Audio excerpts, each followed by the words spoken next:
Good morning.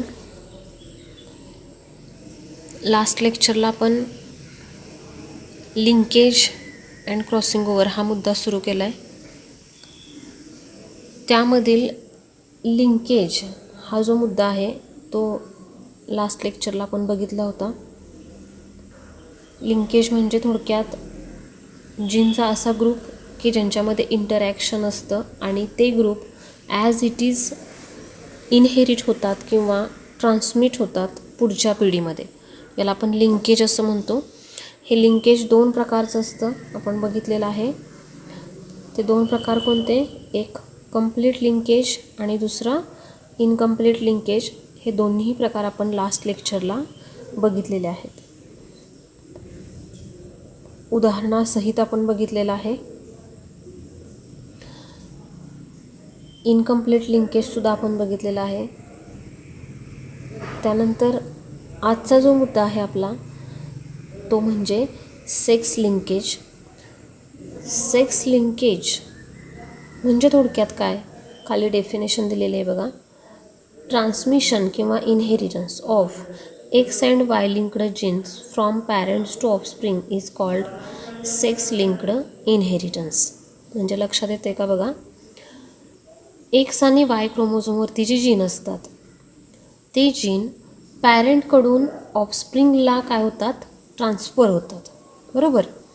तर हे जे ट्रान्समिशन आहे एक्स आणि वाय क्रोमोझोमवरच्या जीनचं आईवडिलांकडून मुलांना ते जीन जातात, ते जे ट्रान्समिशन आहे त्याला आपण काय म्हणतो आहे? Sex linkage. ठीक आहे. त्यानंतर आपण पुढचा मुद्दा बघणार आहोत. यामध्ये सुद्धा हे जे सेक्स लिंक्ड इनहेरिटन्स आहे याच्यामध्ये सुद्धा दोन प्रकार पडतात. एक म्हणजे एक्स लिंक्ड, वाय लिंक्ड आणि एक्स वाय लिंक्ड. ठीक आहे. एक्स लिंक्ड कशाला म्हणणार आपण? जे जीन एक्स क्रोमोझोमच्या नॉन होमोलोगस पार्टवरती असतात. आपण डायग्रॅमॅटिक बघितलेलं आहे की एक्स आणि वाय क्रोमोझोमचं स्ट्रक्चर आपण बघितलेलं आहे. त्यामध्ये एक्स आणि वाय क्रोमोझोममध्ये जो खालचा भाग आहे थोडक्यात तो कसा असतो? होमोलोगस असतो, सेम असतो.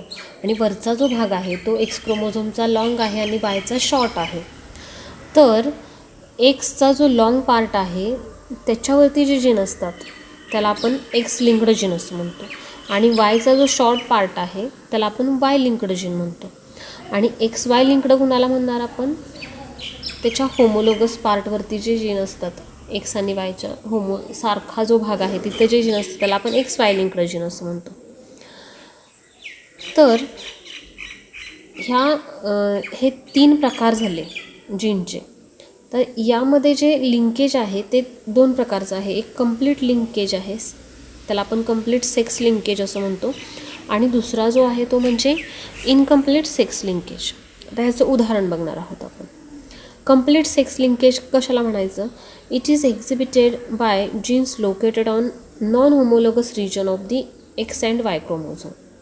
एक्स आणि वाय क्रोमोझोमचा जो नॉन होमोलोगस रिजन आहे, ठीक आहे, नॉन होमोलोगस म्हणजे सारखा नसणारा रिजन, या रिजनवरती जे जीन असतात त्या रिजनवरच्या जीनमुळं हे कंप्लीट सेक्स लिंकेज हे होत असतं. ठीक आहे.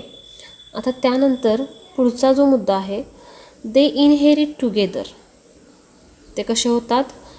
Inherit together. टुगेदर म्हणजे काय? एकत्र. एक्स आणि वाय क्रोमोझोमच्या नॉन होमोलोगस रिजनवरती जे जीन असतात ते कसे असतात? They inherit together because crossing over does not occurs in this region. हा महत्त्वाचा मुद्दा लक्षात ठेवायचा. क्रॉसिंग ओव्हर म्हणजे थोडक्यात मिक्सिंग, यांच्यामध्ये मिक्सिंग होऊ शकत नाही, त्यामुळे ते ॲज इट इज राहतात आणि त्यामुळे ते टुगेदरली काय होतात? इनहेरिट होतात. Example of X linked trait are hemophilia, red green colour blindness, myopia, बरोबर. त्यानंतर वाय लिंक्ड आर हायपरट्रोकियोसिस. हे जे एक्झाम्पल आहेत हे डिसीज आहेत थोडक्यात.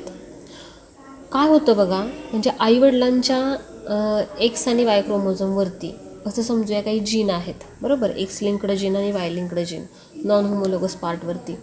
पण समजा जर ते जीन रेसेसिव्ह असतील, ते जीन जर रेसेसिव्ह असतील तर त्यामुळे एखादा डिसीज, जेनेटिक डिसीज त्या आईवडिलांना असू शकतो. हे इथं दिलेले आहेत ते तेच डिसीज आहेत बघा. मग त्यामध्ये कुठला कुठला आहे, आत्ता मी जे तुम्हाला डिसीज सांगितले कुठले कुठले, हिमोफिलिया. आता हिमोफिलिया म्हणजे काय, तर अशा व्यक्तींमध्ये ब्लड क्लॉटिंग पटकन होत नाही, कारण ब्लड क्लॉट होण्यासाठी जो फॅक्टर लागतो तो फॅक्टर त्यांच्यामध्ये तयार होत नाही. हा डिसीज हा सेक्स लिंक्ड जीनशी रिलेटेड आहे. म्हणजे कारण हे जे जीन असतात हे एक्स क्रोमोझोमवरती असतात. एक्स क्रोमोझोम जो आहे त्यावरती असा एखादा जीन असतो की ज्याच्यामुळे ब्लड क्लॉटिंग होत नाही, म्हणजे तो रेसेसिव्ह जीन असतो थोडक्यात. त्यानंतर green colour blindness. Red green colour blindness म्हणजे काय, तर अशा व्यक्तींना रंगांधळेपणा, मोस्टली ग्रीन आणि रेड कलर ह्यांच्यामधला फरक समजत नाही,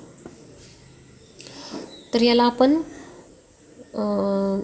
रेड ग्रीन कलर ब्लाइंडनेस असं म्हणतो. त्यानंतर वाय लिंक्ड सुद्धा काही डिसीज आहेत, त्यामध्ये हायपरट्रोकियोसिस, कानांमध्ये, ह्याला डिसीज म्हणणार नाही आपण, वेगळं पण आहे. कानामध्ये ज्यांच्या केस जास्त उगवतात, लांब असतात, त्याला आपण हायपरट्रोकियोसिस म्हणतो. तर हे काही ॲबनॉर्मॅलिटीज तयार होतात आपल्या शरीरांमध्ये, आणि ह्या ॲबनॉर्मॅलिटी कशामुळं, तर हे जेनेटिक इनहेरिटन्स आहे. आईवडिलांकडून आहे असे जीन त्याच्यामध्ये क्रॉसिंग ओव्हर होत नाही, यालाच आपण कंप्लीट सेक्स लिंकेज असं म्हणतो आहे. बदल काहीच होत नाही, आहे असे जीनचा ग्रुप आपल्या पुढच्या पिढीमध्ये ट्रान्सफर होतो, यालाच आपण काय म्हणतो आहे, तर कंप्लीट सेक्स लिंकेज असं म्हणतो आहे.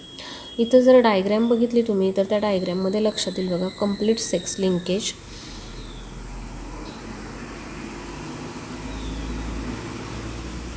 ही डायग्रॅम आहे बघा, कंप्लीट सेक्स लिंकेज. ठीक आहे, तर याच्यामध्ये हा एक्स क्रोमोझोम आहे, हा वाय क्रोमोझोम आहे. ठीक आहे, तर काय होतं, तर हा समजा पॅरेंटमधले हे क्रोमोझोम आहेत. ठीक आहे, पॅरेंटमधून हे ऑफस्प्रिंगमध्ये जातात. ऑफस्प्रिंगमध्ये गेल्यानंतरसुद्धा त्यांच्यामध्ये काहीच फरक पडत नाही, कारण क्रॉसिंग ओव्हर हे खालच्या भागामध्ये होत असतं, बरोबर, जो होमोलोगस पार्ट आहे तिथं. वरच्या भागामध्ये क्रॉसिंग ओव्हर किंवा हे जे पेरिंग आहे हे पेरिंग होत नाही, त्यामुळे काहीच बदल होत नाही. एक्स आहे असा राहतो, ए जो आहे जीन इथंच राहतो, बी आहे इथंच राहतो, त्यामध्ये बदल काही होत नाही. आणि त्यामुळं काय होतं बघा, त्यामुळं काय म्हणतो आपण, क्रॉसिंग ओव्हरला इथे बिलकुल चान्स नसतो, आणि त्याच्यामुळं लिंकेज जे आहे ते कसं आहे, कंप्लीट सेक्स लिंकेज होतं. म्हणजे पॅरेंटमध्ये हा जो ए जीन आहे किंवा हा बी जीन आहे, बरोबर, ते आहे असे राहतात, आणि पॅरेंटमधले ते जीन ऑफस्प्रिंगमध्ये ट्रान्सफर होतात, त्याच्यामध्ये बदल काहीही होत नाही. यालाच आपण काय म्हणतो, कंप्लीट सेक्स लिंकेज असं म्हणतो. लक्षात आलं असेल तुमच्या, मला वाटते. तर कंप्लीट सेक्स लिंकेज हा मुद्दा इथं संपलेला आहे.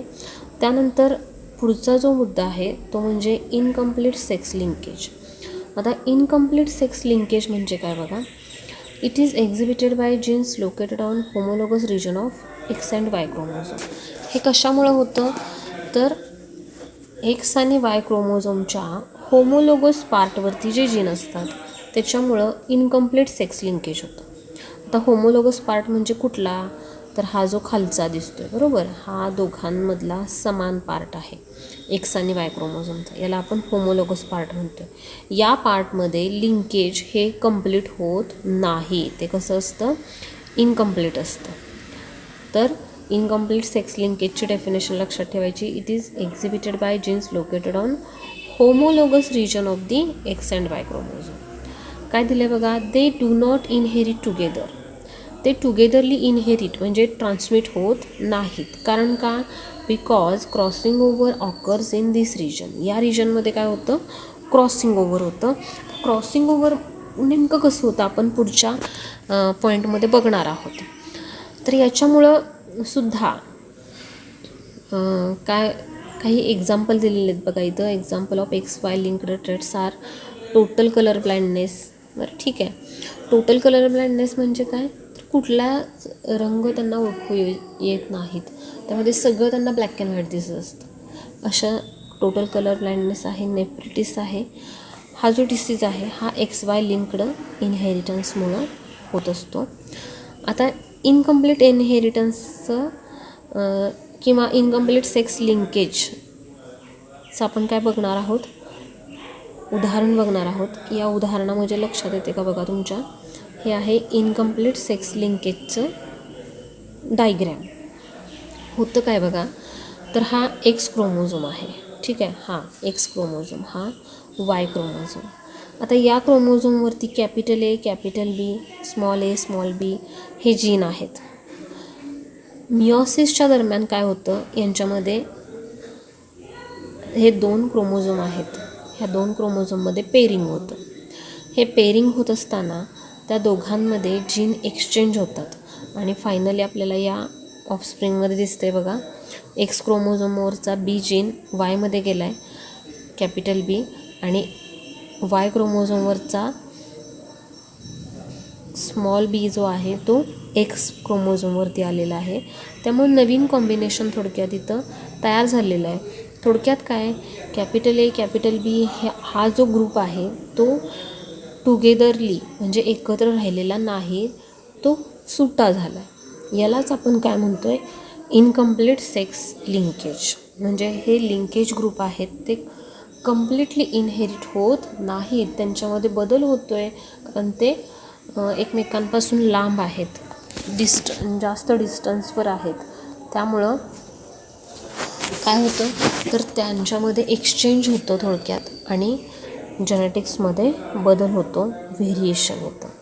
तर हे सगळं आपण काय बघितलं, इनकम्प्लीट सेक्स लिंकेज. बघा लक्षात येते का तुमच्या, सेक्स लिंकेजचे 2 प्रकार बघितले आपण. कम्प्लीट सेक्स लिंकेज जे नॉन होमोलॉगस रिजनमध्ये होतं, हा जो वरचा एकसारखा न दिसणारा भाग आहे याच्यामध्ये कम्प्लीट सेक्स लिंकेज होतं, आणि दुसरा जो आहे तो इनकम्प्लीट सेक्स लिंकेज जो होमोलॉगस पार्टमध्ये होत असतो. ठीक आहे, आता इथून पुढचा मुद्दा बघणार आहोत आपण, क्रॉसिंग ओव्हर. क्रॉसिंग ओव्हर म्हणजे नेमकं काय. आत्तापर्यंत आपण बघितलं की क्रॉसिंग ओव्हर टेक्स प्लेस किंवा crossing over does not takes place असं आपण म्हणतो आहे, पण हे क्रॉसिंग ओव्हर म्हणजे नेमकं काय आपण ह्या मुद्द्याच्या आधारे बघणार आहोत. आता इथं सुरुवातीलाच डेफिनेशन आहे बघा, crossing over is the process that produce new combination किंवा रिकॉम्बिनेशन ऑफ जीन्स. काय काय होतं आहे बघा, क्रॉसिंग ओव्हर ही एक प्रोसेस आहे दॅट प्रोड्यूस, ती प्रोसेस काय का तयार करते, न्यू कॉम्बिनेशन किंवा recombination of genes by interchanging and exchanging of corresponding segment between non sister chromatids of homologous chromosome. बघा डेफिनेशन तशी मोठी आहे, ही लक्षात ठेवायचे, पाठांतर करायचं डेफिनेशनचं. 2 क्रोमोझोममध्ये कॉम्बिनेशन होतं किंवा त्याला आपण काय म्हणतो आहे, interchanging or exchanging of the segment. 2 क्रोमोझोममध्ये जीनचं इंटरचेंजिंग किंवा एक्सचेंज होतं, म्हणजे एक क्रोमोझोम आपला जीन दुसऱ्याला देतो, दुसरा क्रोमोझोम त्यातला जीन पहिल्याला देतो. हे जे म्हणतो आपण हे क्रॉसिंग ओव्हरमध्ये होतं. आणि ते कुणामध्ये होतं हे महत्त्वाचं आहे. कुणामध्ये होतं, तर non sister chromatids of homologous chromosome. आता हे 2 कन्सेप्ट आहेत बघा, non sister chromatid of homologous chromosome. Homologous chromosome कोणाला म्हणायचं, तर इथं असं समजूया की हा एक ब्ल्यू क्रोमोझोम आहे आणि हा रेड क्रोमोझोम आहे. ठीक आहे, तर हे 2 क्रोमोझोम एकमेकांचे काय आहेत, होमोलोगस क्रोमोझोम. मला वाटतं याआधीही मी तुम्हाला डेफिनेशन सांगितले असेल की आपल्या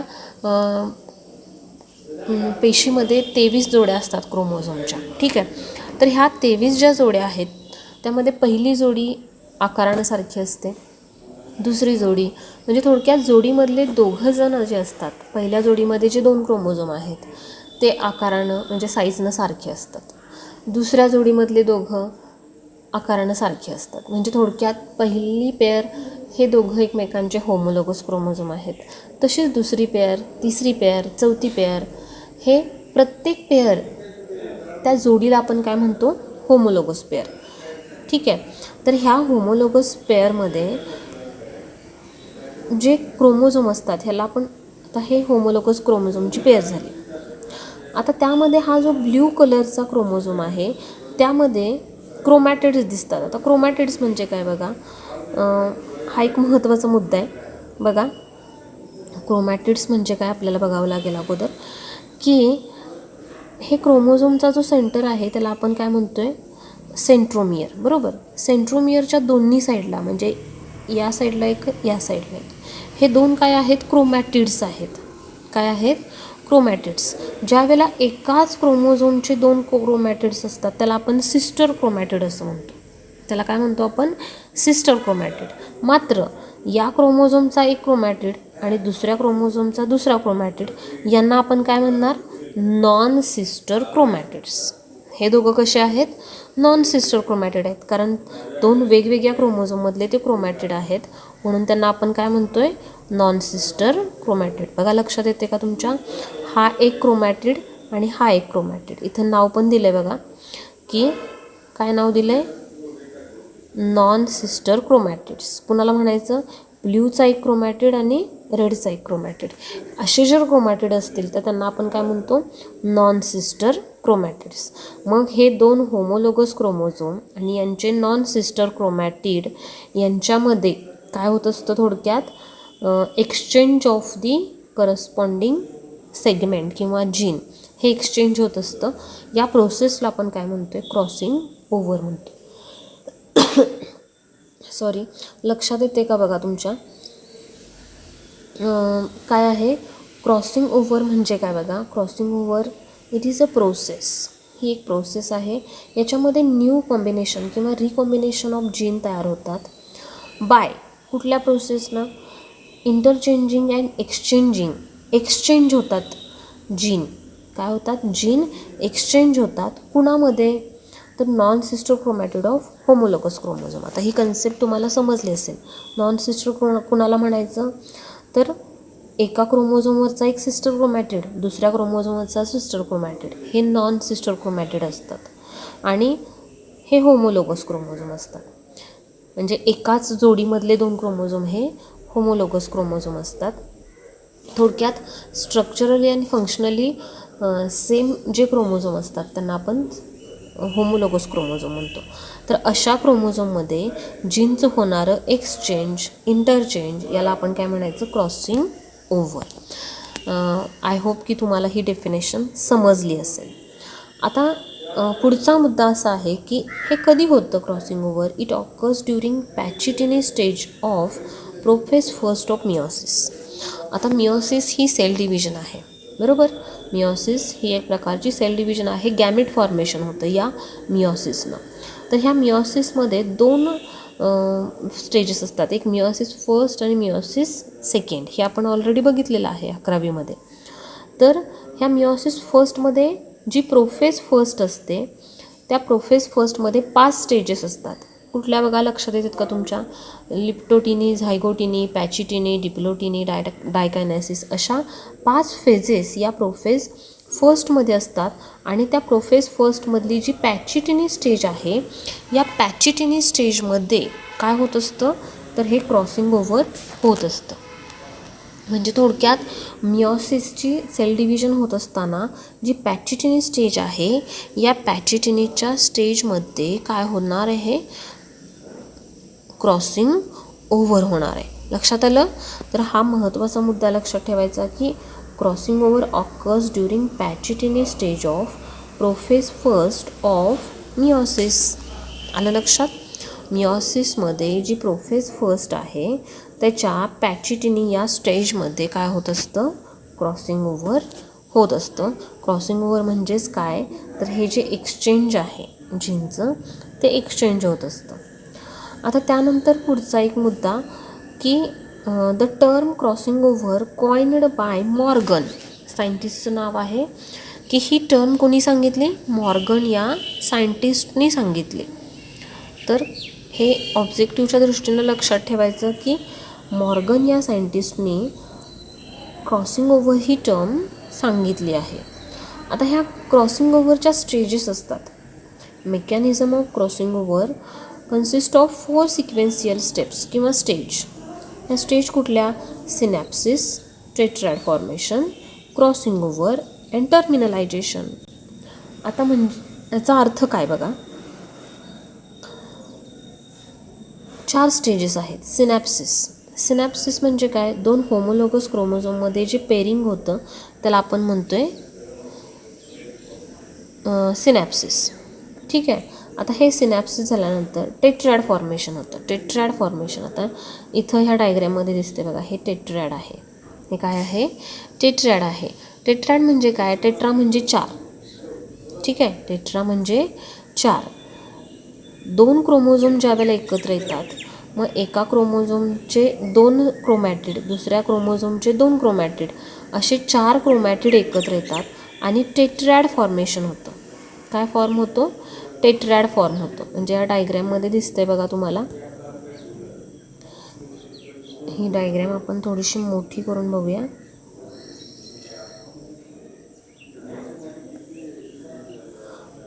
ही डायग्रॅम, याच्यामध्ये काय आहे? हे टेट्रॅड फॉर्मेशन आहे.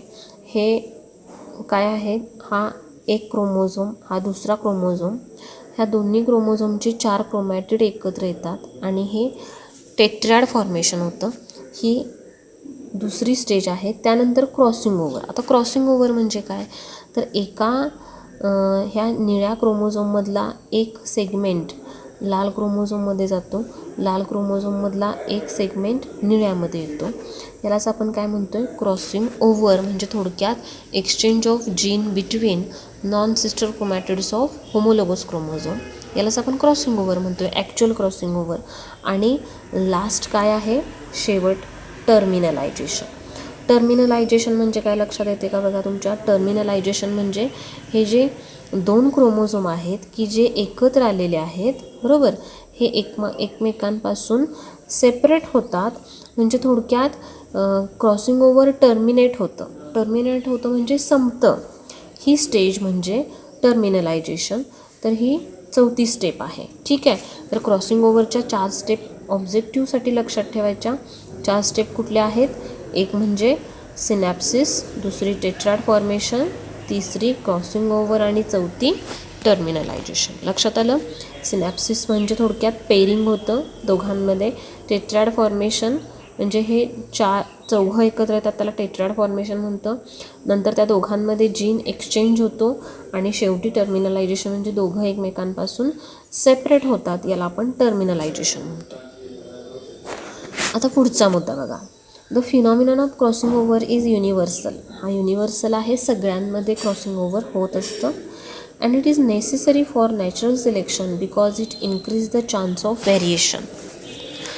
हा जो मुद्दा आहे हा महत्त्वाचा आहे की हे क्रॉसिंग ओव्हर युनिव्हर्सल आहे आणि हे नेसेसरी म्हणजे गरजेचं आहे. कशासाठी? Natural selection. आता नॅचरल सिलेक्शन म्हणजे काय बघा, नैसर्गिकरित्या एखादा रेसेसिव्ह जीन किंवा काय म्हणतो आपण डिफेक्टिव्ह जीन जर काढून टाकायचा असेल आपल्या शरीरामधून, एखादा जुनाट आजार जो अनुवंशिक आहे तो जर काढून टाकायचा असेल, तर तो जीन आपल्यामधून निघून जाणं महत्त्वाचं आहे. आपल्यामधून म्हणण्यापेक्षा आपल्या पुढच्या पिढीमध्ये तो जीन ट्रान्समिट न होणं गरजेचं आहे. म्हणजे थोडक्यात पुढची पिढी हे नॅचरल सिलेक्शन करू शकेल आणि त्या पुढच्या पिढीमध्ये व्हेरिएशन्स तयार होतील. आईवडिलांमध्ये जर काही डिफेक्टिव्ह जीन असतील, डिसीज कॉझिंग जीन असतील, तर ते जीन मुलांमध्ये न येता मुलांमध्ये काहीतरी व्हेरिएशन व्हावं, चांगले जीन ट्रान्समिट व्हावेत आणि खराब जीन ट्रान्समिट होऊ नयेत, यासाठी काय आहे तर हे क्रॉसिंग ओव्हर गरजेचं आहे. बरोबर? हे क्रॉसिंग ओव्हर गरजेचं आहे. कशासाठी? व्हेरिएशन्स तयार होण्यासाठी. तर लक्षात आलं तुमच्या? व्हेरिएशन्स झाल्यामुळं काय होत असतं तर व्हेरिएशन्समुळं नॅचरल सिलेक्शनला वाव मिळतो आणि त्यामुळं एखादा काय म्हणतो आपण इव्हॉल्युशन किंवा डिफेक्टिव्ह जीन निघून जाणं ह्यासाठी हे क्रॉसिंग ओव्हर इम्पॉर्टंट आहे. आता त्यानंतर क्रॉसिंग ओव्हर आपण ही कन्सेप्ट बघितली, लक्षात आलं असेल मला वाटते सगळ्यांच्या. थोडक्या सोप्या भाषेत सांगायचं म्हणजे क्रॉसिंग ओव्हर यामध्ये काय होतं तर जे होमोलोगस किंवा एका पेअरमधले जे जीन असतात त्या पेअरमधल्या जीनमध्ये एक्सचेंज ऑफ जीन होतं. एकमेकांमधले जीन एक्सचेंज केले जातात, देवाणघेवाण होते. माझा जीन तुला द्यायचा, तुझा जीन मी घेणार असं. याच्यामुळं क्रोमोझोममध्ये जे जीन असतात त्याच्यामध्ये काहीतरी बदल होतो. याच्यामधून डिफेक्टिव्ह जीन हे काढून टाकले जातात. ही जी प्रोसेस आहे याला आपण काय म्हणतो आहे, क्रॉसिंग ओव्हर म्हणतो आहे. हे क्रॉसिंग ओव्हर कधी होतं, पॅचिटेनी स्टेज. कुठली तर मिओसिसमध्ये जी प्रोफेज स्टेज आहे याच्यातली पॅचिटेनी स्टेज, याच्यामध्ये हे क्रॉसिंग ओव्हर होतं.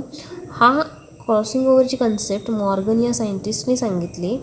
त्यानंतर क्रॉसिंग ओव्हरच्या 4 step, synapsis, tetrad formation, crossing over आणि टर्मिनलायझेशन हा एक मुद्दा आपण बघितला. आणि हे क्रॉसिंग ओव्हर का गरजेचं आहे, कारण नॅचरल सिलेक्शन होतं आणि त्यामुळे पुढच्या पिढीमध्ये काहीतरी व्हेरिएशन्स तयार होतात. यासाठी हे क्रॉसिंग ओव्हर गरजेचं आहे. हा मुद्दा आपण इथं बघितलेला आहे. आता त्यानंतर पुढचा जो मुद्दा आहे तो म्हणजे Morgan's experiment showing linkage and crossing over. आता हे मगाशी मी तुम्हाला सांगितलं, हे सायंटिस्ट की थॉमस मॉर्गन यांचा जीवनकाल साधारण 1866 ते 1945 असा आहे. आणि त्यांनी ड्रॉसोफिला म्हणजे थोडक्यात फ्रूट फ्लाय एक प्रकारचा कीटक आहे हा, तर ह्या कीटक किंवा ह्या माशीवरती एक्सपेरिमेंट केला. तर आज आपण हा पॉप्युलरली नोन आहे तो मॉर्गन्स एक्सपेरिमेंट म्हणून. आणि तो एक्सपेरिमेंट कशासाठी आहे, लिंकेज आणि क्रॉसिंग ओव्हर. नेमकं लिंकेज कसं होतं, लिंकेजमुळं इनहेरिटन्स कसं होतं आणि क्रॉसिंगमुळं इनहेरिटन्स कसं होतं हे दाखवणारा थोडक्यात हा एक्सपेरिमेंट आहे. या एक्सपेरिमेंटवरती लॉंग क्वेश्चन अजूनपर्यंत तरी कधी विचारलेला नाही आहे. तुम्ही हा थोडासा एक्सपेरिमेंट घरी स्टडी करा, काय अडचण आली तर मला विचारा. फक्त मॉर्गन्स एक्सपेरिमेंट कशासाठी आहे, लिंकेज आणि क्रॉसिंग ओव्हरसाठी आहे. आणि तो कुणावरती केला, ड्रॉसोफिलावरती केला, हे एवढं लक्षात ठेवा. आता त्यानंतर आपण पुढची कन्सेप्ट बघणार आहोत, ती म्हणजे ऑटोझोमल इनहेरिटन्स. आता बघा, मी याच्या अगोदरही तुम्हाला सांगितलं असेल की ऑटोझोम आणि सेक्स क्रोमोझोम, बरोबर. ऑटोझोम आणि सेक्स क्रोमोझोम हे थोडक्यात क्रोमोझोमचे 2 प्रकार आहेत. सेक्स क्रोमोझोम तर आत्ता बऱ्याचदा आपण स्टडी केलंच की आता सेक्स क्रोमोझोम म्हणजे थोडक्यात एक जोडी असते शेवटची 23वी पेअर जी आहे त्याला आपण काय म्हणतो आहे, सेक्स क्रोमोझोम. आणि त्याच्या अगोदरच्या ज्या जोड्या असतात त्या जोड्यांना काय म्हणतो आहे आपण, ऑटोझोम म्हणतो आहे. तर हे ऑटोझोमल आत्ता आपण सेक्स क्रोमोझोममधलं इनहेरिटन्स कसं होतं ते बघितलं. आता आपण कुठलं इनहेरिटन्स बघणार आहोत, ऑटोझोममधलं इनहेरिटन्स बघणार आहोत. इथं दिलेलं आहे बघा, सुरुवातीलाच बघा,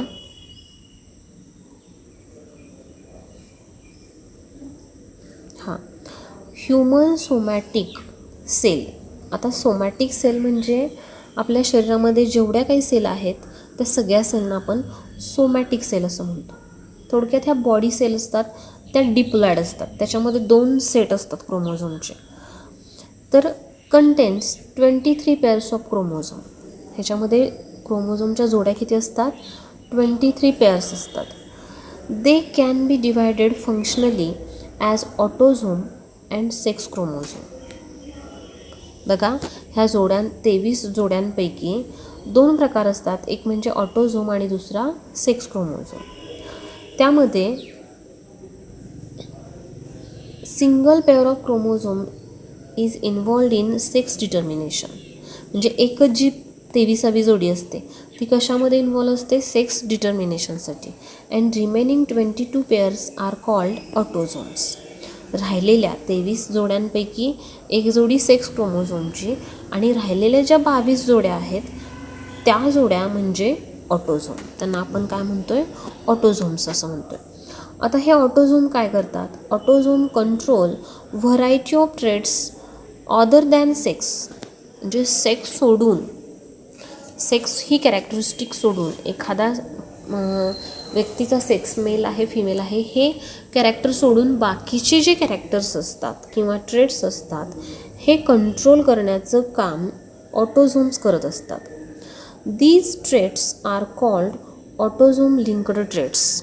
ह्या ट्रेट्सना किंवा ट्रेट्स म्हणजे कॅरेक्टरिस्टिक लक्षात ठेवायच्या. ह्या ट्रेट्सना किंवा ह्या कॅरेक्टरिस्टिकना आपण काय म्हणतो? Autosome linked traits. ऑटोझोमशी रिलेटेड ते ट्रेट्स किंवा कॅरेक्टर असतात त्यांना आपण ऑटोझोमल लिंक्ड ट्रेट्स किंवा कॅरेक्टर्स असं म्हणायचं. आता पुढचा मुद्दा बघा. Transmission of body characters other than sex linked traits from parents to their offspring through autosomes is called autosomal inheritance. आता ऑटोझोमल इनहेरिटन्सची आपण डेफिनेशन बघितली. काय डेफिनेशन आहे? तर बघा, ऑटोझोमची डेफिनेशन आहे ट्रान्समिशन ऑफ बॉडी कॅरेक्टर्स. आपल्या पूर्ण बॉडीमधले जे कॅरेक्टर्स आहेत त्यांचं transmission other than sex linked traits. Sex linked traits सोडून बाकीचे जे कॅरेक्टरिस्टिक आहेत पॅरेंट्स टू देअर ऑफस्प्रिंग म्हणजे पालकांकडून मुलांना जे काही हे ट्रेट्स किंवा हे कॅरेक्टर्स ट्रान्समिट होतात थ्रू ऑटोझोम्स. म्हणजे हे जे ऑटोझोम 22 जोड्या ज्या आहेत ऑटोझोमच्या त्यांच्या थ्रू जे काही कॅरेक्टर ट्रान्समिट होतात त्याला म्हणायचं ऑटोझोमल इनहेरिटन्स. बघा, लक्षात आलं का? आपल्या पेशीमध्ये असणाऱ्या 23 जोड्यांपैकी पहिल्या 22 जोड्यांमध्ये जे काही जीन असतात ते जीन ज्या काही कॅरेक्टरिस्टिक ट्रान्समिट करतात पालकांकडून मुलांना याला म्हणायचं आपण ऑटोझोमल इनहेरिटन्स. लक्षात आलं? आता त्यानंतर पुढचा मुद्दा आपण बघणार आहोत. Some characters are influenced by dominant gene while some other are influenced by recessive gene present on autosome.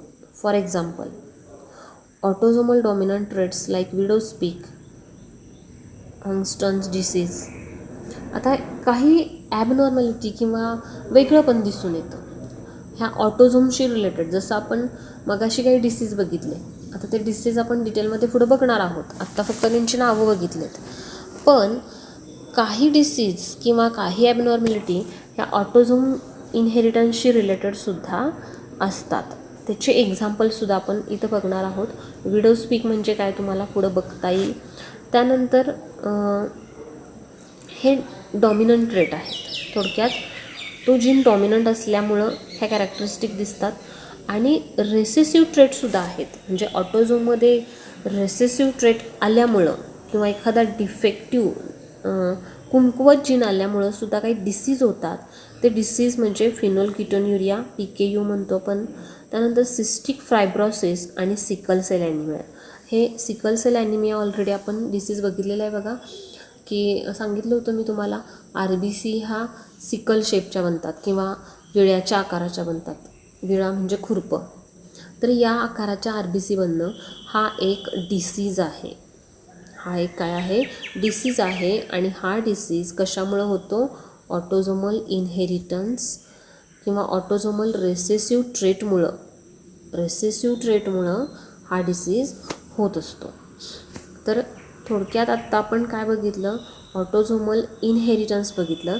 हे ऑटोझोमल इनहेरिटन्स नेमकं कोणामध्ये होतं? तर क्रोमोझोमच्या ज्या पहिल्या 22 पेअर आहेत त्याच्याशी रिलेटेड असणारा हा इनहेरिटन्स आहे.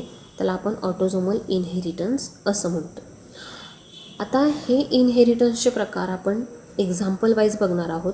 सगळ्यात पहिलं एक्झाम्पल आहे ते म्हणजे विडोज पीक. आता विडोज पीक असं का नाव दिलेलं आहे ह्याला? काही फारसं कॉम्प्लिकेटेड ह्या एक्झाम्पलमध्ये नाही आहे. खाली दिले बघा, a prominent V shaped hairline on forehead is described as widow's peak. बघा, विडो म्हणजे विधवा, हे तुम्हाला माहीत असेल.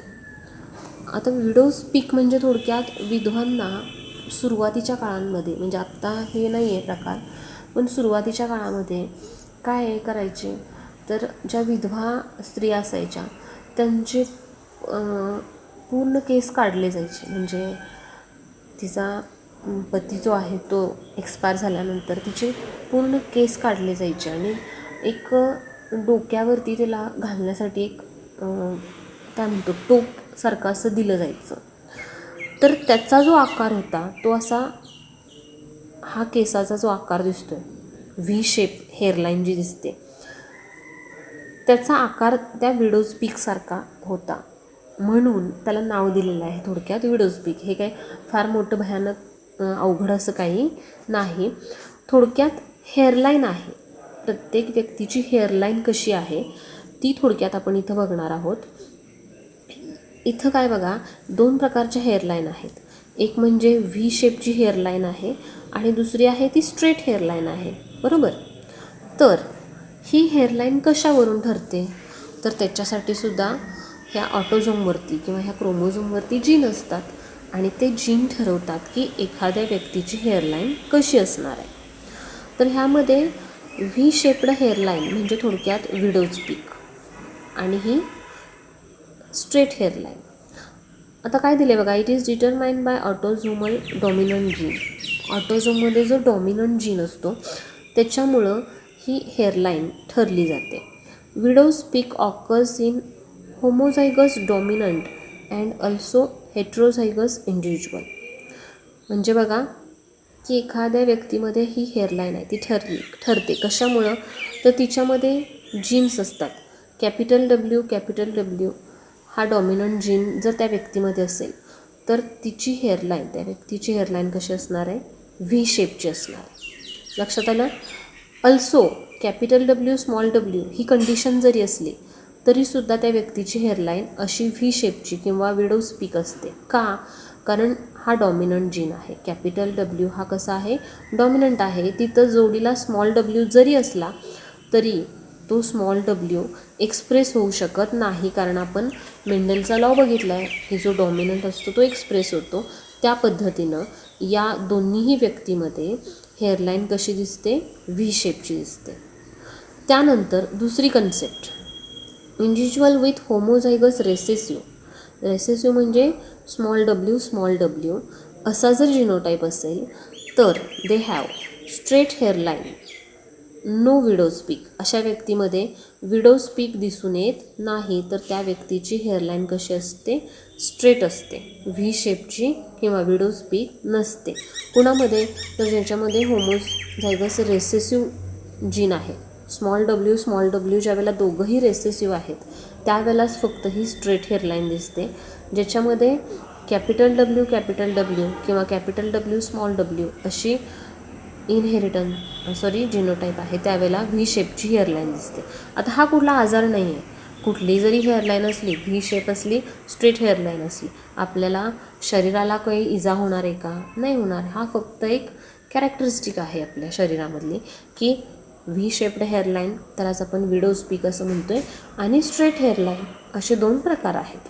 तर ही हेअरलाईनसुद्धा ठरण्यापाठीमागं जीन आहेत. सांगण्याचं तात्पर्य हे की ह्या ऑटोझोममध्ये जे जीन असतात ते जीनच आपली हेअरलाईन ठरवत असतात.